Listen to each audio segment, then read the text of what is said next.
Hey guys, welcome back to our April 21st video lecture. Today we're going to be talking about adjusting to the post-war world. All right, so let's just go ahead and get right into it. So, first slide. New superpowers replace the old. One thing that has to be acknowledged is that during the First World War and the Second World War, the real nations that were at the core of it, the strongest nations, were the same. Germany, Great Britain, France, so on and so forth. After the Second World War, the world order is shifted dramatically. By 1946, this power was obviously different.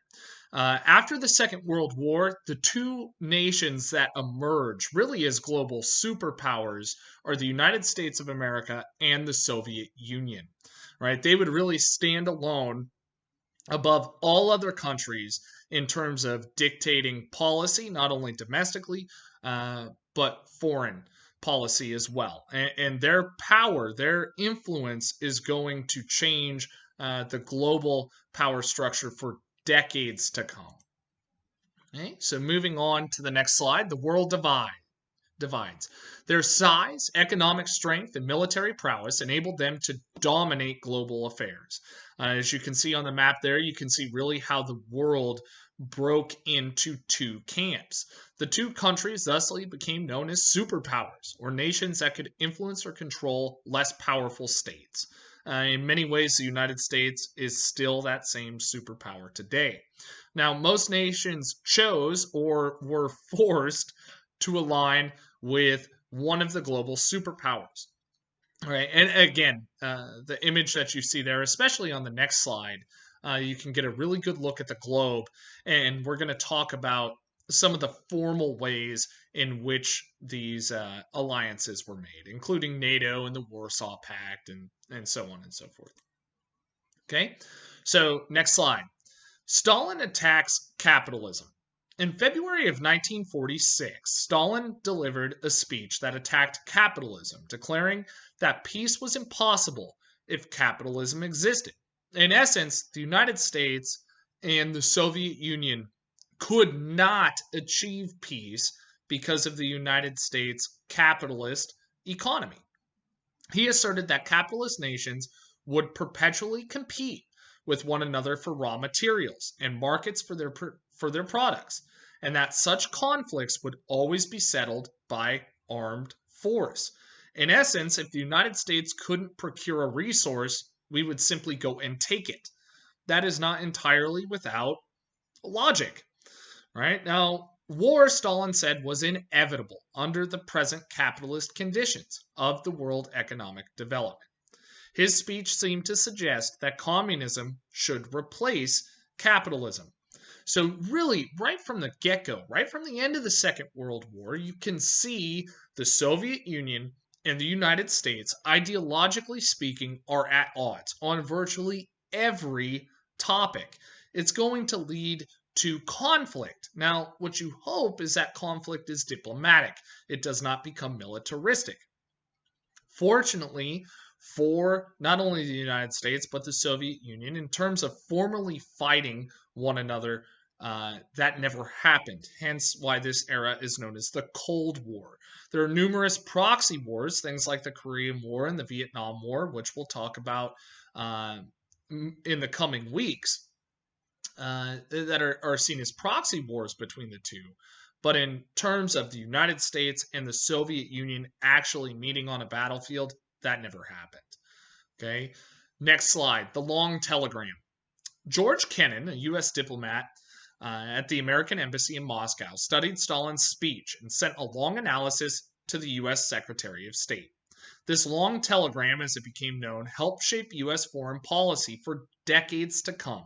In the telegram, Kennan claimed the Soviets were committed fanatically to the belief that the U.S. system and way of life must be destroyed if Soviet power is to be secured. Okay, next slide.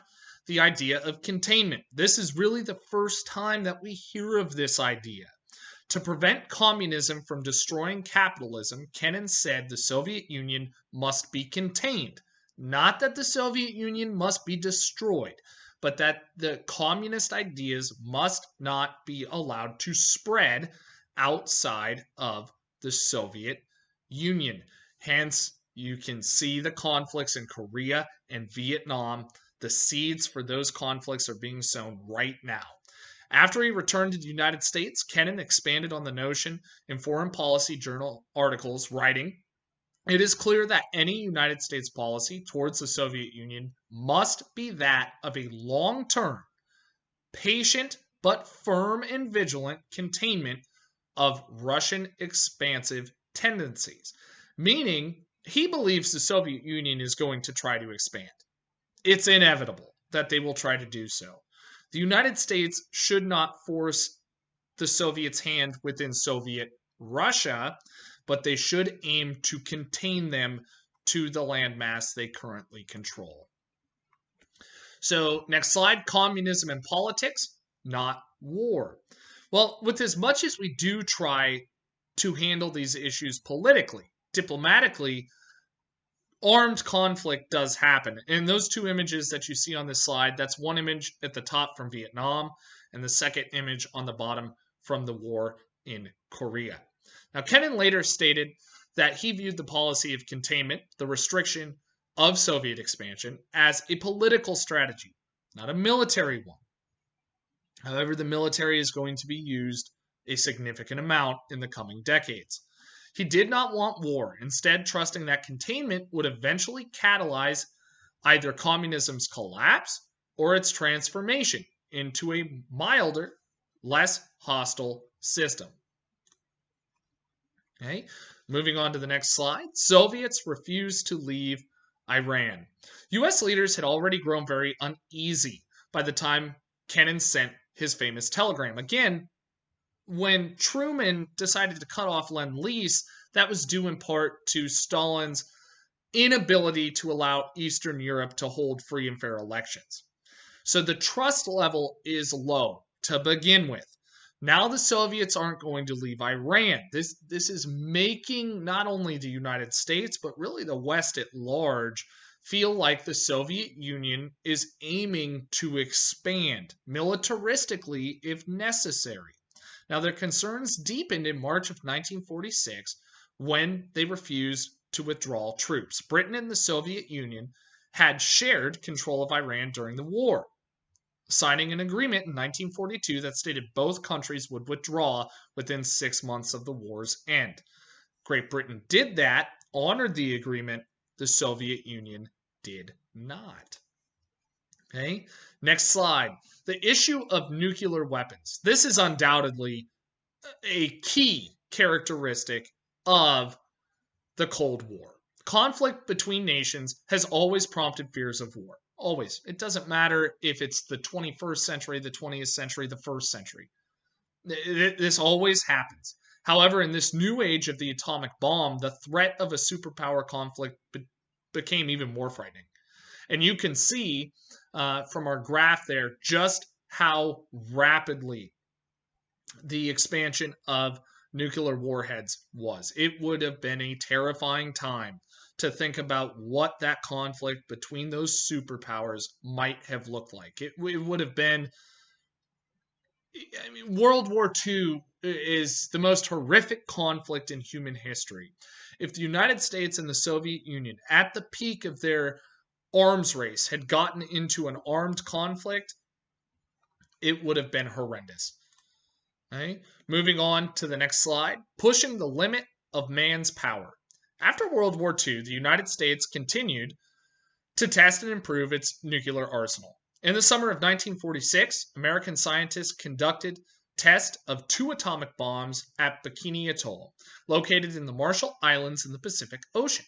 Scientists studied the impact of the atomic bomb on naval vessels, using a fleet of more than 90 battleships and aircraft carriers as targets.